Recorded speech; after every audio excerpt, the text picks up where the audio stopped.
शिक्षा लेखनी परिवार के YouTube चैनल पर आप सभी का हार्दिक स्वागत एवं अभिनंदन है। आज हम आगे की वीडियो की कड़ी में संस्कृत की क्लासेस लेकर आ रहे हैं।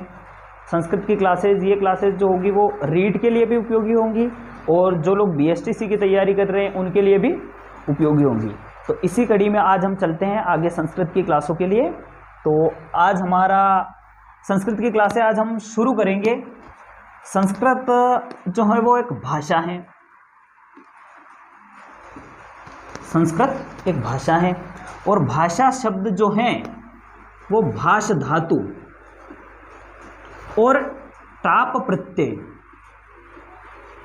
भाष धातु और टाप प्रत्यय से निष्पन्न हुआ है। टाप प्रत्यय एक दूसरा जो होता है वो टा प्रत्यय होता है, जो हमारे स्वादि प्रत्ययों में तृतीया के एक वचन में होता है, वो विभक्ति का प्रत्यय होता है। और ये जो हमारा टाप प्रत्यय वो है स्त्री प्रत्यय, जो शब्दों को स्त्रीलिंग बनाने का काम करता है। तो जब भाष धातु में टाप प्रत्यय जुड़ता है तो टाप में प का लोप हो जाता है, ट का लोप हो जाता है और बचता क्या है, आ। तो हमारा रूप जो बन जाता है वो बनता है भाषा। और टाप प्रत्यय से जो भी शब्द निष्पन्न होगा वो होगा स्त्रीलिंग का। तो भाषा शब्द जो है वो नित्य स्त्रीलिंग का शब्द होगा। अगर हम बात करें भाषा की तो भाषा के दो पक्ष होते हैं। किसी भी भाषा को मान ले, हिंदी, संस्कृत, अंग्रेजी, चाहे कोई भी भाषा हो, उस भाषा के दो पक्ष होते हैं। पहला पक्ष होता है व्याकरणात्मक पक्ष। एक पक्ष जो होता है भाषा का वो व्याकरणात्मक पक्ष होता है। व्याकरणात्मक पक्ष का काम होता है कि भाषा के नियम बनाना। और दूसरा होता है साहित्यिक पक्ष। दूसरा जो होता है वो साहित्यिक पक्ष होता है। साहित्यिक पक्ष में गद्य, पद्य, नाटक और समस्त तरह की रचनाएं आती है जिनसे लोगों का मनोरंजन हो, लोग जिनको पढ़ते हैं वो। और व्याकरण में जो है वो भाषा के नियम बनाए जाते हैं। तो हमारे रीट में भी साहित्यिक पक्ष का कोई योगदान नहीं है। साहित्यिक पक्ष से बस एक चीज है रीट में, वो है सुक्तियां। रीट में एक सुक्ति देता है पूर्ति करने के लिए, तो वो थोड़ा सा साहित्यिक पक्ष से जुड़ाव है। बाकी अगर व्याकरणात्मक पक्ष की देखें तो ये BSTC देख लो या रीट देख लो, दोनों में ही भरपूर मात्रा में उपलब्ध है। आपके BSTC में तो व्याकरणात्मक पक्ष जो है उससे आएंगे 30 क्वेश्चन संस्कृत के। और अगर रीट की बात करें तो रीट में व्याकरणात्मक पक्ष से होंगे 15 और 15 जो होंगे वो शिक्षण विधियों वाले पोर्शन से आएंगे। तो हमारा अब जो मेन फोकस होगा वो BSTC, रीट दोनों को साथ में लेकर होगा और वो होगा व्याकरणात्मक पक्ष पर। तो हम आगे शुरू करते हैं, व्याकरणात्मक पक्ष की ओर बढ़ते हैं।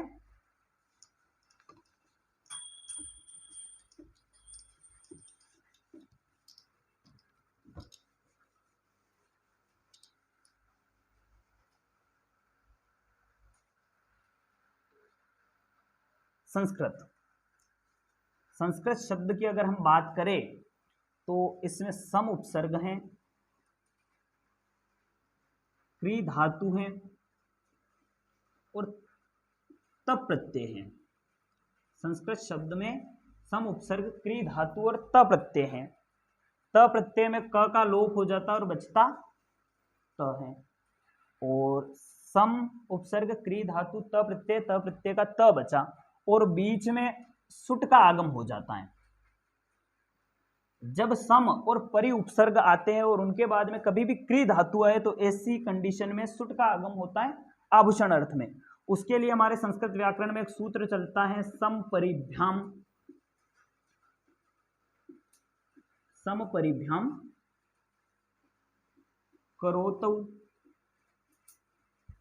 भूषणम। ये एक सूत्र होता है कि सम और परि, भ्याम लगा हुआ है यानी कि द्वितीय विभक्ति है तो द्वितीय में भ्याम लगता है, द्विवचन है तो भ्याम लगाएं। सम और परि उपसर्ग जब आएंगे और उनके बाद में अगर क्री धातु आती है तो ऐसी कंडीशन में आभूषण अर्थ में, सजाने के अर्थ में सुट का आगम होगा। और जब यहां सुट का आगम होता है तो शब्द हमारा बन जाता है संस्कृत। और वैसे ही अगर व्याकरण शब्द की हम बात करें तो हमारा जो व्याकरणम ये शब्द हैं, ये बना है वी उपसर्ग, आंग उपसर्ग, आंग का शेष आ बचता है, और क्री धातु और लिट प्रत्यय, ठीक, वी उपसर्ग है, आंग उपसर्ग है, क्री धातु है और ल्युट प्रत्यय है। तो इस कंडीशन में क्या होता है कि ल्युट प्रत्यय में ल और ट का लोप हो जाता है, बचता यू है। आंग उपसर्ग में ग का लोप हो जाता है, बचता आ है। अगर हम बात करें तो हमारा बचेगा वी उपसर्ग, आ बचेगा आंग उपसर्ग का, क्री धातु और ल्युट का यू बच जाएगा। और संस्कृत में एक नियम है, एक सूत्र चलता है युवोर नाकौ, हमारा एक सूत्र चलता है युवोर नाकौ। इस सूत्र का क्या काम होता है, तो अगर जब भी यू आए या फिर वू आए तो इस कंडीशन में ये यू को तो बदल देता है अन में और वू को बदल देता है अक में। तो यहां ये सूत्र लगता है और यू को किस में बदल देता है, अन में, यू को बदल देता है अन में। तो जैसे युवोर नाकौ सूत्र आता है वो अन में बदलता है, तो हमारा बच जाता है वी उपसर्ग, आ का आ और क्री और अन। और एक बात और, ल्युट प्रत्यांत जो भी शब्द होता है वो हमेशा नपुंसकलिंग में होता है, तो व्याकरणम जो हमारा शब्द है वो नपुंसकलिंग का होगा। अन बचा, यहां पर संधि हो जाएगी जब ई के बाद असमान स्वर आता है, ई उ रील री, इनके बाद कभी भी असमान स्वर आए तो वहां हमारी यण संधि होती है और ई के स्थान पर हो जाता है य आदेश, यह होता है हलंत, तो वह आधा बच जाएगा ई निकलते ही, और ये आ गया आधा जो ई के स्थान पर आदेश हुआ। पीछे से आ जुड़ जाएगा और क्री के री को गुण हो जाएगा, और जब क्री के री को गुण होता है, संस्कृत में गुण और वृद्धि के दो नियम है री को, अगर री को गुण होता है तो क्या होता है अर, किस कंडीशन में, गुण होने की कंडीशन में, और री को आर कब होगा, वृद्धि की कंडीशन में। तो यहां हमारे हो जाएगी गुण हो जाएगा और ये बन जाएगा र हलंत होगा, अ जुड़ जाएगा और न का न, और जब इसमें हम स्वादि प्रत्यय ला के जोड़ देंगे तो न को अण हो जाएगा और शब्द हमारा निष्पन्न हो जाएगा व्याकरणम। तो भाषा का जो व्याकरणात्मक पक्ष है वो क्या करता है, नियम बनाता है। तो उसके अंदर हमें यही कि हमारे पास वी उपसर्ग था, आंग उपसर्ग था, क्री था और ल्युट था, यहां से लेके हम व्याकरणम तक कैसे पहुंच गए, तो ये जो सारा काम है वही हमारे व्याकरणात्मक पक्ष का है। इसमें लोप हो रहे हैं, आगम हो रहा है, आदेश हो रहा है, संधि हो रही है, कई कई जगह पर उपसर्ग आ रहे, प्रत्यय आ रहे, तो यही सारी चीजें हमारे व्याकरण के पोर्शन में होती है। जहां भी देखो, अगर रीट में देखा जाए तो वहां भी व्याकरण में प्रत्यय, समास, संधि, ये सारी चीजें रहेगी, और यहां भी यही है। तो हम अब आगे बढ़ते हैं और मुख्य बिंदुओं पर चर्चा करते हैं।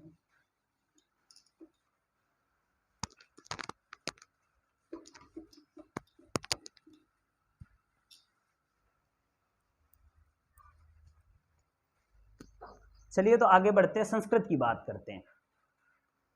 संस्कृत को काल के आधार पर एक तो थी वैदिक संस्कृत, एक तो थी वैदिक संस्कृत जिसमें वेद लिखे गए, और एक थी लौकिक संस्कृत।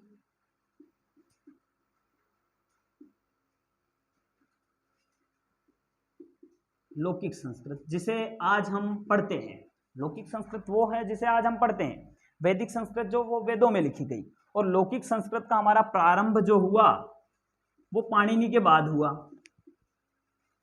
पाणिनि के बाद, पाणिनि ने कहते हैं कि भगवान शिव की तपस्या की, शिव खुश हुए और उन्होंने डमरू बजाया, डमरू से 14 माहेश्वर सूत्र आए,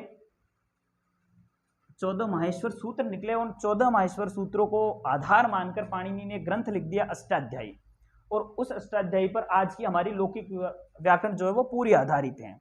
और वैदिक संस्कृत जो पाणिनि से पहले चल रही थी, तो हमारे यहाँ से वैदिक संस्कृत से कोई प्रश्न नहीं बनता, लेकिन वैदिक संस्कृत का एक और नाम है, इसे ही कहते हैं पाणिनीय शिक्षा।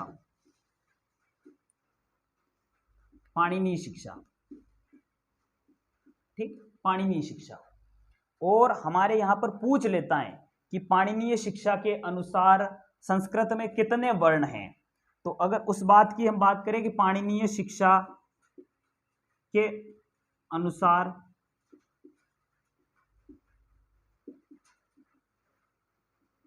संस्कृत भाषा में कितने वर्ण हैं, अगर इसकी बात करें हम कि पाणिनीय शिक्षा के अनुसार संस्कृत भाषा में कितने वर्ण हैं, तो ये जो माने जाते हैं वो माने जाते हैं 63 या 64। ठीक, 63 या 64 माने जाते हैं। 63-64 की क्या कहानी है वो हम बाद में समझेंगे। पहले पाणिनि के बाद क्या होता है उस पर चलेंगे हम, कि लौकिक संस्कृत जब आई तो पहले पाणिनि आए, पाणिनि के बाद एक व्यक्ति और आए कात्यायन, और कात्यायन के बाद आए पतंजलि, और पतंजलि के बाद व्याकरण सिद्धांत कौमुदी भट्टोजी दीक्षित ने लिखी और वरदराजाचार्य ने लघु सिद्धांत कौमुदी लिखी, जिन्हें आज हम पढ़ते हैं। तो एक बार हमारे त्रिमुनि परिचय से प्रश्न बनते हैं कि सूत्रकार कौन है, वार्तिककार कौन है, भाष्यकार कौन है, तो उन प्रश्नों की चर्चा कर ले। उसके बाद हम वर्णों का वर्गीकरण पे चलेंगे, तो हम इन 63-64 की भी बात करेंगे, माहेश्वर सूत्रों की भी बात करेंगे, उन सारी चीजों की हम उसमें बात करेंगे। तो हम चलते हैं अभी लौकिक संस्कृत में, और लौकिक संस्कृत जो शुरू हुई वो पाणिनि के बाद शुरू हुई थी। तो पाणिनि के बाद शुरू हुई, हम अब पाणिनि के बाद व्यक्ति कौन कौन आए उसकी बात करते हैं। तो हमारा हो जाएगा त्रिमुनि परिचय, त्रिमुनि परिचय, संस्कृत के 3 मुनियों का परिचय। पहले व्यक्ति जो संस्कृत में आए उनका नाम था पाणिनि, पाणिनि। दूसरे व्यक्ति कात्यायन, और तीसरे व्यक्ति की अगर हम बात करें, यहां लिख देंगे हम पतंजलि। इनके बारे में जो जानकारी हमें लेनी है मुख्य रूप से उनकी हम बात कर लेते हैं। पाणिनि सर्वप्रथम आए, इन्होंने शिव की तपस्या करी, शिव ने डमरू बजाया, डमरू से उत्पन्न हुए 14 माहेश्वर सूत्र। और डमरू को वो कभी पूछ लेता है कि माहेश्वर सूत्रों की उत्पत्ति कहाँ से हुई, तो वो संस्कृत में ऑप्शन दे, तो उस समय हम गड़बड़ा जाएंगे। तो डमरू को संस्कृत में कहते हैं ढक्कामः। तो ये बात ध्यान रखना कि डमरू को संस्कृत में ढक्कामः कहते हैं। वो कभी भी प्रश्न पूछे कि 14 माहेश्वरी सूत्रों की उत्पत्ति कहाँ से हुई, ऑप्शन में ढक्कामः आपको मिल जाएगा। अब अगर हम बात करें कि पाणिनि, तो पाणिनि ने एक ग्रंथ लिखा था अष्टाध्यायी। हमें पाणिनि का ज्यादा परिचय कुछ भी नहीं, पाणिनि के ग्रंथ के बारे में जानना है। ग्रंथ लिखा अष्टाध्यायी। अष्टाध्यायी नाम से स्पष्ट है कि कितने होंगे, 8 अध्याय वाली, उसे ही कहेंगे अष्टाध्यायी। और पाणिनि ने अष्टाध्यायी में लिखे सूत्र, और कितने सूत्र लिखे, तो लगभग 4000, 3978 ऐसे कहते हैं, लेकिन लगभग 4000 में मान लेते हैं, आंकड़ा कभी इतना पूछ नहीं लेता है। तो अष्टाध्यायी पाणिनि ने लिखा। अष्टाध्यायी में 8 अध्याय थे, और इनमें जो पाणिनि ने लिखे वो सूत्र थे। और इन सूत्रों को लिखने के कारण संस्कृत में सूत्रकार किसे कहा गया, पाणिनि को। वो प्रश्न पूछता है कि पाणिनि को क्या कहा गया, सूत्रकार, और सूत्रकार नाम से किसे जाना जाता है, पाणिनि को। ग्रंथ लिखा अष्टाध्यायी, और सूत्र 4000 के लगभग। अष्टाध्यायी में कुल 8 अध्याय हैं। कितने, 8 अध्याय। ये थोड़ा सा जान लेना जरूरी है। 8 अध्याय हैं, और प्रत्येक अध्याय में 4 पाद हैं। प्रत्येक अध्याय में 4 पाद हैं, तो कुल 32 पाद हैं अष्टाध्यायी में। ठीक, तो यहां तक की बात हो गई कि पाणिनि के बारे में। पाणिनि को सूत्रकार कहते हैं। क्यों कहते हैं कि अष्टाध्यायी ग्रंथ लिखा, उसमें उन्होंने सूत्र लिखे, इस कारण। और अष्टाध्यायी ग्रंथ में 8 तो अध्याय हैं, 4 पाद हैं, और कुल मिला के अगर देखा जाए तो हमारे 32 पाद होंगे। तो ये बात हुई पाणिनि की। आगे हम बात करें कात्यायन की। कात्यायन का एक दूसरा नाम जो हमें मिलता है वो वर रुचि मिलता है। ये प्रश्न पूछा हुआ है एक आध बार कि कात्यायन का अपर नाम किम, कात्यायन का दूसरा नाम क्या है, तो वर रुचि है। और कात्यायन ने एक ग्रंथ लिखा था वार्तिक माला। कात्यायन के ग्रंथ का नाम है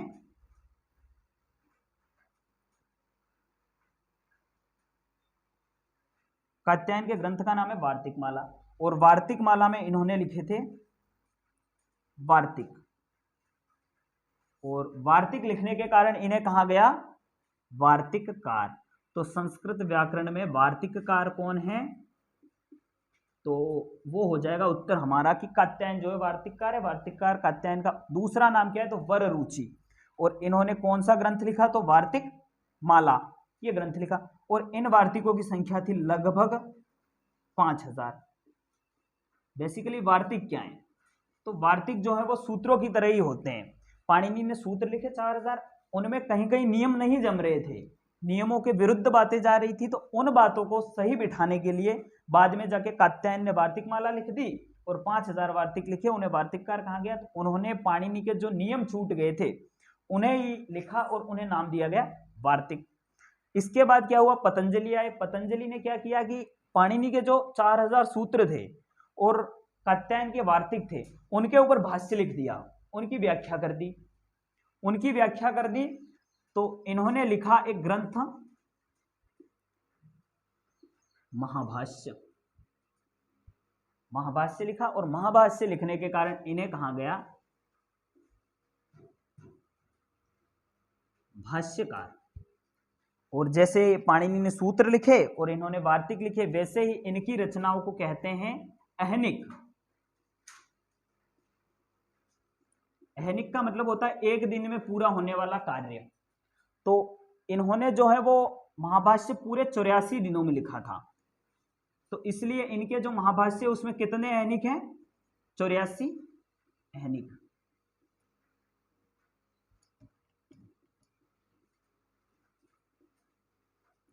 अहनिक। इसके बाद बच जाती है दो पुस्तकें कि क्या वर्तमान में हम पाणिनि की अष्टाध्यायी पढ़ते हैं या फिर कात्यायन की वार्तिक माला पढ़ते हैं या पतंजलि का महाभाष्य पढ़ते हैं। वर्तमान में हम इनमें से कोई नहीं पढ़ते।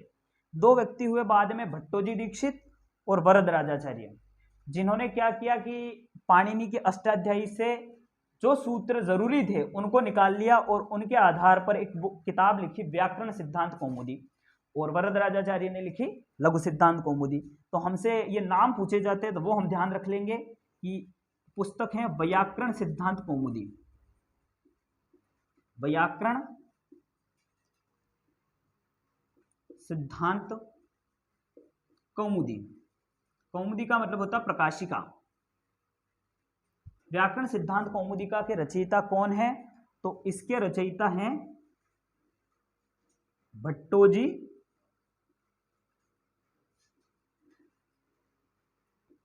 दीक्षित।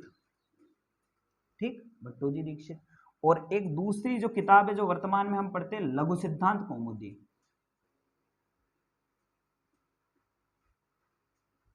लघु सिद्धांत कौमुदी, छोटे छोटे सिद्धांतों की प्रकाशिका या कौमुदी। तो इसके जो रचनाकार हैं वो हैं वरदराजाचार्य। तो बेसिकली हमारी बात यहाँ त्रिमुनि से लेकर इन दो व्यक्तियों की ओर हो गई। तो जो बात हुई त्रिमुनि परिचय की, पाणिनि पहले व्यक्ति, सूत्रकार, अष्टाध्यायी लिखी, अष्टाध्यायी में क्या लिखे? सूत्र।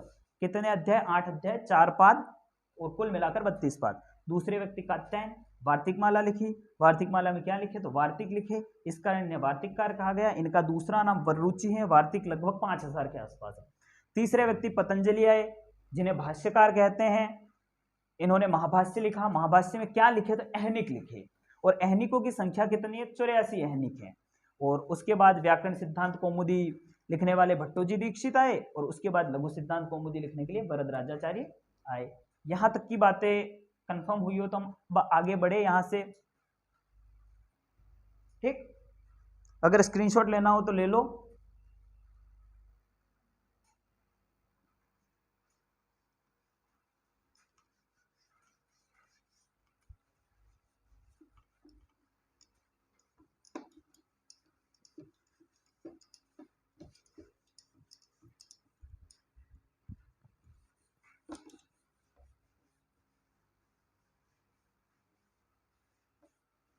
अब हम वर्ण विचार पर चले उससे पहले एक छोटी सी चीज बच जाती है जिस पर चर्चा कर लेना जरूरी है।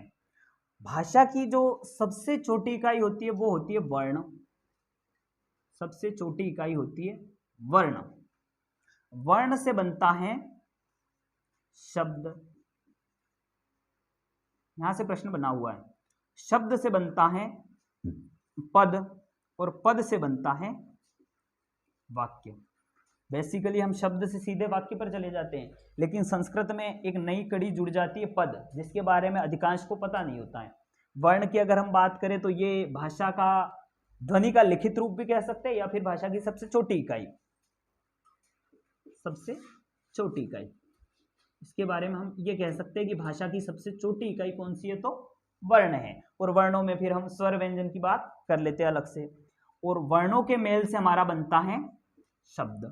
कैसे बनता है? वर्णों के मेल से। तो वर्णों से मेल से अगर शब्द बन गया तो इसी शब्द से हम वाक्य बना दें। पद क्यों बना रहे हैं?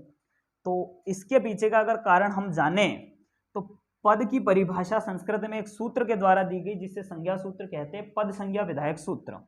और वो सूत्र है सुप तिगंतम पदम।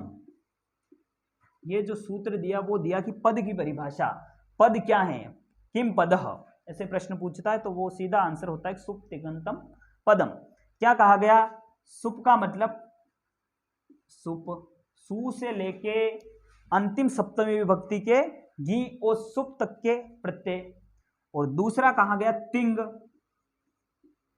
तिंग में आ जाएंगे तिप तिस झी वाले जो धातुओं के साथ लगते हैं वो प्रत्यय। और क्या कहा? अंत। तो अगर शब्द के पीछे सुबंत के और तिगंत के प्रत्यय लग जाते हैं तो वो हमारा पद बन जाता है। जैसे हम अगर समझने की कोशिश करें तो राम जो है वो हमारा एक शब्द है। अब अगर हम इसको सीधा वाक्य में बिठाना चाहे, हम लिख देंगे राम गच्छति। राम गच्छति, क्या ये शुद्ध होगा? ये कभी भी शुद्ध नहीं होगा, ये हमेशा गलत कहलाएगा, क्योंकि हम शब्द को सीधे वाक्य में नहीं सेट कर सकते। उसके लिए हमें शब्द को पद बनाना पड़ेगा, और पद बनाने के लिए हमें सुबंत का प्रत्यय लगाना पड़ेगा। और जब हम राम शब्द में सुबंत का प्रथमा के एक वचन में सु प्रत्यय लगाते हैं, सु में ऊ की इत संज्ञा होकर लोप हो जाता है, बचता क्या है? राम धन स। सजुषो रू से स को रू होता है, अनुबंध लोप होता है तो बच जाता है राम धन र। खरवसान योर विसर्जनीय से र को विसर्ग हो जाता है तो बन जाता है राम रामः। और जब ये रामः बना उसके बाद हम अगर यहाँ लिखे कि रामः गच्छति, तो ये हमारी सही बात होगी कि रामः गच्छति, राम जाता है। हमारे बेसिकली इन सब चीज़ों से कोई मतलब नहीं है, हमें बस इतना जानना है कि वर्ण भाषा की सबसे छोटी इकाई। वर्णों के मेल से शब्द बनेगा, और शब्द में जब हम सुबंत और तिगंत के प्रत्यय लगा देते हैं तो क्या बन जाता है? पद। और उन पदों के मेल से क्या बन जाएगा? पदों के मेल से बनता है वाक्य। ठीक, सार्थक पदों के मेल से बन जाएगा नया वाक्य। तो यहां तक की बातें हुई संस्कृत में। हम आज ने देख लिया कि कैसे संस्कृत शब्द सिद्ध हुआ है, व्याकरण शब्द कैसे सिद्ध हुआ है, त्रिमुनि परिचय देख लिया। और ये थोड़ी सी छोटी सी बात थी कि वर्ण शब्द पद वाक्य, रीट में यहाँ से क्वेश्चन आ सकते हैं, कहीं से भी पूछ सकता, उन्होंने दे रखा है तो। और सुप्तिंगतम पदम की अगर हम बात करें तो यही पद संज्ञा विधायक सूत्र हैं, अलग से पूछ ले, बीएसटीसी वालों के पूछता है कि पद संज्ञा विधायक सूत्र कौन सा है, तो सुप्तिगंतम पदम, ये सूत्र हमारा है पद संज्ञा विधायक सूत्र। अब हमें वर्ण विचार की बात करनी है, तो वर्ण विचार हम डिस्कस करेंगे। वर्ण विचार पर पहले हमें करने पड़ेंगे जो ढक्कामा यानी कि डमरू से निकले हुए माहेश्वर सूत्रों की बात करते हैं। आज की क्लास थोड़ी लंबी हो जाएगी, तो वर्ण विचार की बात हम अगली क्लास में कर लेंगे। आज की क्लास को हम यहीं विराम देते हैं। अगर आपको वीडियो पसंद आया हो, क्लास पसंद आई हो, इससे अगर आपको फायदा हुआ हो, तो आप हमारे चैनल को सब्सक्राइब कीजिए, लाइक कीजिए, वीडियो को शेयर कीजिए और अपने दोस्तों को भी इसका लाभ उठाने के लिए पहुंचाइए। धन्यवाद।